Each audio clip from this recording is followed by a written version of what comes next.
Homosexual recruitment and similar terms are used to describe the belief that lesbian, gay, bisexual, and transgender, LGBT, people attempt to convert otherwise heterosexual people into a gay lifestyle. Allegations of recruitment in this fashion have been used in opposition to institutionalized HIV prevention programs, anti-bullying legislation, anti-discrimination laws, in school discussions of feminism and LGBT rights, and against the establishment of gay-straight alliance school programs. Meaning and connotation. Homosexual recruitment and similar terms refer to the allegation that LGBT people engage in a concerted effort to indoctrinate children into being LGBT as well, and becoming, according to some social conservatives and Christian right groups, part of a lifestyle that can kill them. Supporters of recruitment allegations point at deviant and prurient sex education as evidence. They express concern that anti-bullying efforts teach that homosexuality is normal, and that students shouldn't harass their classmates because they're gay, suggesting recruitment as the primary motivation. Supporters of this theory cite the inability for same-sex couples to reproduce as a motivation for recruitment. Critics of the term describe it as an anti-gay myth, and a fear-inducing bogeyman. Many critics believe the term promotes the myth of homosexuals as pedophiles. In a 1990 New York Times piece, gay writer David Levitt criticized the term, stating, "Of course, to any gay person who, as a frightened and confused teenager, searched desperately for books or films or television shows that offered even a mention of homosexual experience to latch onto, the idea of gay recruitment is laughable.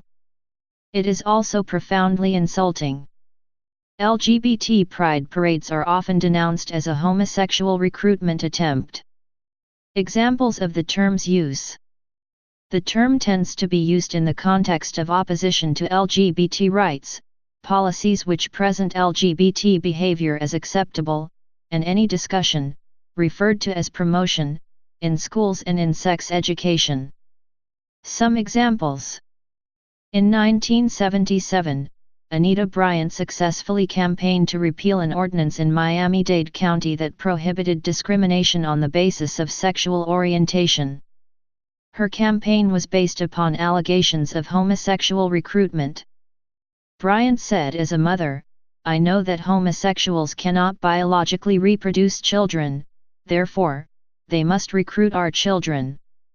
Michael Buckeye, in his Journal of Social History review of Fred Fedge's book on that campaign, describes Bryant's use of recruitment this way. In 1977, singer and born-again Christian Anita Bryant successfully led a campaign in Dade County, Florida, to repeal an ordinance prohibiting discrimination on the basis of sexual preference.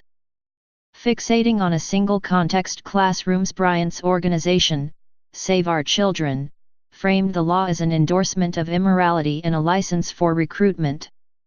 In 1992, U.S. writer Judith Reisman cited a clear avenue for the recruitment of children by gays and lesbians in her public support of Oregon Ballot Measure 9.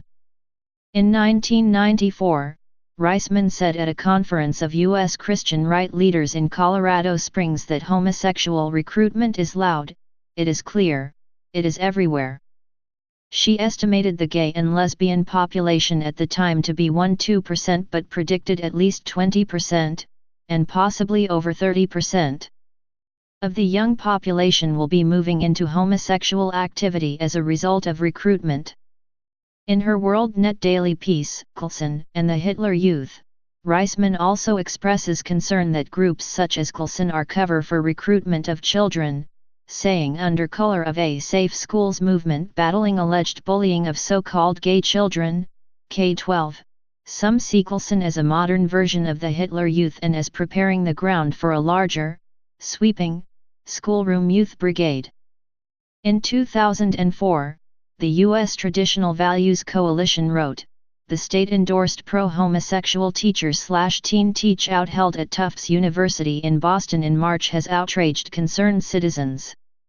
There's growing concern among parents over the use of tax dollars to fund homosexual recruitment programs in the public schools. During the Teach Out, state HIV instructors taught teenagers how to engage in deviant sex acts, and they also taught teachers how to indoctrinate children into accepting homosexuality as normal. The Ugandan newspaper Rolling Stone made a number of statements about gays in 2010, including that schools had been penetrated by gay activists to recruit kids. Those allegations were linked by the New York Times to the murder of gay rights activist David Kato.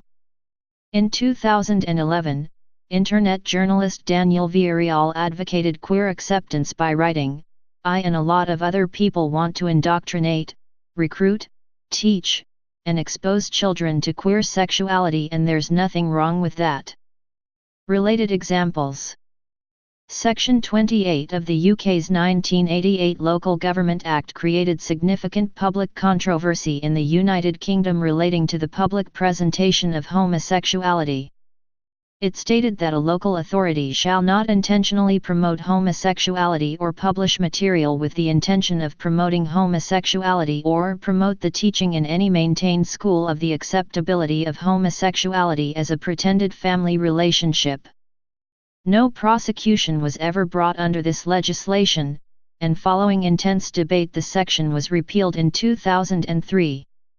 Its enactment caused some schools in the United Kingdom to close, limit or self-censor discussion, or promotion, and acknowledgement of homosexual and bisexual relationships, and by relation transgender and sexual diversity issues, within classes, sex education, and student activities, for fear of breaching the law.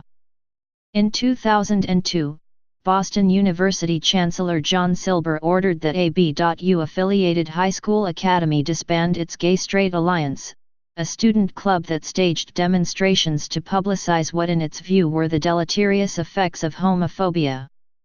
Silber dismissed the stated purpose of the club, that of serving as a support group for gay students that also sought to promote tolerance and understanding between gay and straight students, and accused it of being a vehicle for homosexual recruitment.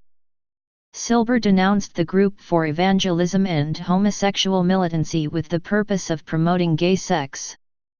At the time, the Commonwealth of Massachusetts funded gay-straight student clubs in 156 schools. Parody. The term has been the target of critical parody. In 1998, The Onion addressed the term with a satire entitled 98 Homosexual Recruitment Drive Nearing Goal, saying spokespersons for the National Gay and Lesbian Recruitment Task Force announced Monday that more than 288,000 straights have been converted to homosexuality since January 1, 1998, putting the group well on pace to reach its goal of 350,000 conversions by the end of the year. The Westboro Baptist Church and other groups, apparently believing it accurate, passed along the story as fact. The WBC cited the piece as evidence of a gay conspiracy.